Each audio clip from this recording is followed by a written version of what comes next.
In the United States, there are many diverse social groups that exist within our borders. Many people live in the metropolitan areas like New York City and San Francisco, but there are many more that call a more rural setting home. Join us as we take you through the indigenous peoples of Schodack. Schodack is a small town located in the heartland of New York.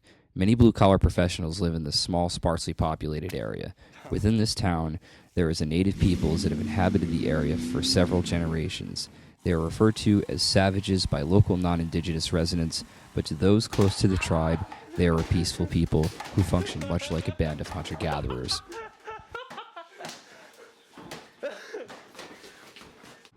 The people of Schodack are a diversified culture consisting of both hunter-gatherers and horticulturists.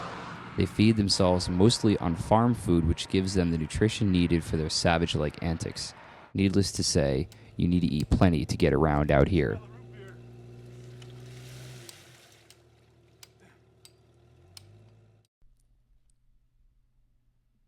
Before linking up with the tribesmen, we had to traverse the mighty mud forest, as it is referred to as by the indigenous peoples. The vehicles they use to get around out here frequently employ the use of tire chains, which allow them to go through the deep, muddy puddles. Although we had the assistance of four-wheel drive vehicles and tire chains, we still had an incredible amount of difficulty traversing the mighty terrain. Hills, rivers, and muddy holes were all a big problem for the crew. As you can see here, the mud is something to contend with.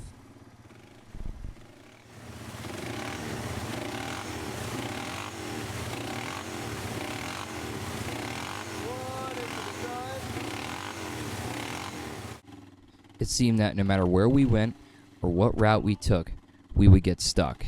Riverbanks, riverbeds, or trails that were dominated by rainfall throughout the season enveloped all of our smaller vehicles, which were crucial to getting back to the camp, as the larger vehicles could not make it back this far. Fortunately, we had the help of the indigenous tribesmen to guide us out of these muddy flats. Although their tactics seemed a little archaic, they worked, as pioneered by their ancestors generations ago for dealing with this exact problem.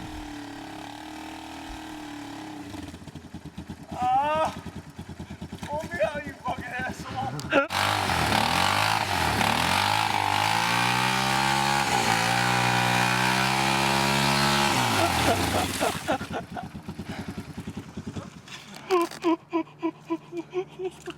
You asshole! All right, here, get off. I'll pull him out. Finally, when we got out of the mud flats, we had to cleanse ourselves, as the mud is considered by the tribesmen to be unholy and dirty.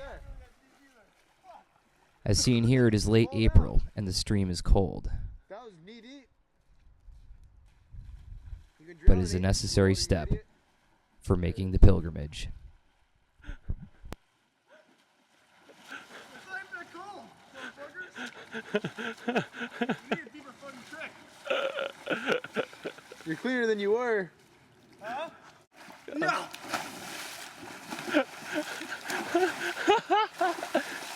Stupid ninja. You look fucking evil. This particular stream has been known to give the indigenous peoples superpowers. Finally, we made it to the camp. Give me a beer. As part of our rite of passage, I have a it was cup. demanded that we drink a full keg of beer, brewed by the indigenous peoples themselves. Damn! That's my burning bread. It wasn't long until we were finally invited to go and partake in battle training with the indigenous peoples. There are many savages that live in these woods, and every one of the tribesmen needs to be able to fight for his or her own survival. Survival hinges upon ninja-like reflexes and the use of surrounding matter, such as sticks and other hard debris, as a primary weapon.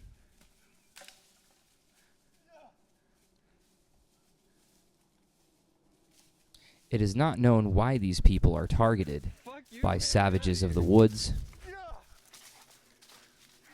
but they are ready to contend with any opponent, big big or small. You look like a convict. As seen here, these tribesmen are practicing the hunt. This involves chasing down an individual while hurling a mighty stick. This tactic, although archaic, has been proven effective in many cases.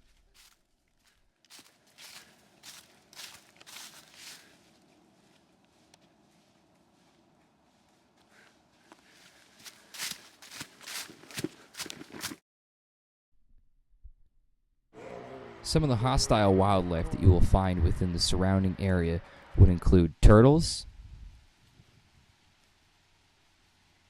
various species of ducks, rabid woodchucks, nut-eating squirrels, blue jays, but nothing is more savage than the all-terrain gorilla, as seen here doing its mating dance.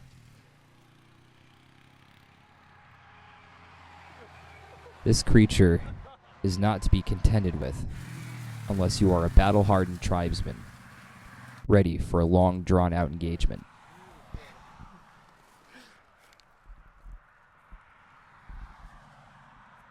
As seen here, we were given the opportunity to observe this savage up close.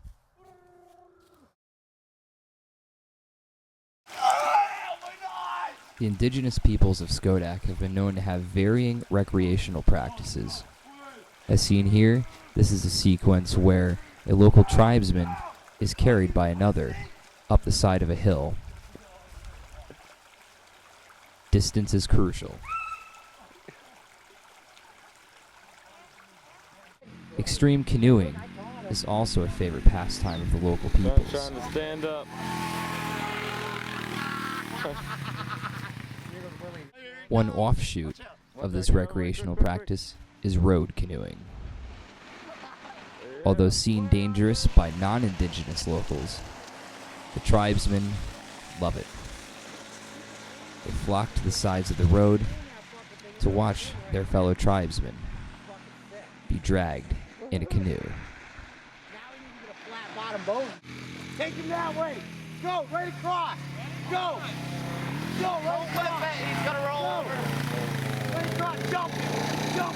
Go. Oh, shit. He's got obstacles now. He's getting good on it though. These road canoeing engagements go on for hours, sometimes into the early to late evening. These engagements usually take place after a copious amount of drinking. Now we need to get a flat bottom boat. After road canoeing, many of the local savages get together and do the quad pull, where they try to hang on to the back of the device for dear life. It is a difficult sport.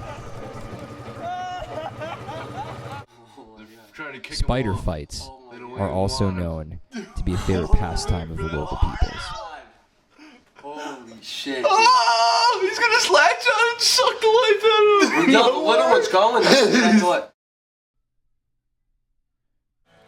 We have found the local indigenous tribes people to be a very diverse group of hunter-gatherers and horticulturists who are known for their recreational activities and other savage-like antics. They were very hospitable hosts and did everything they could to help our crews in being able to document these people. We give them our greatest thanks.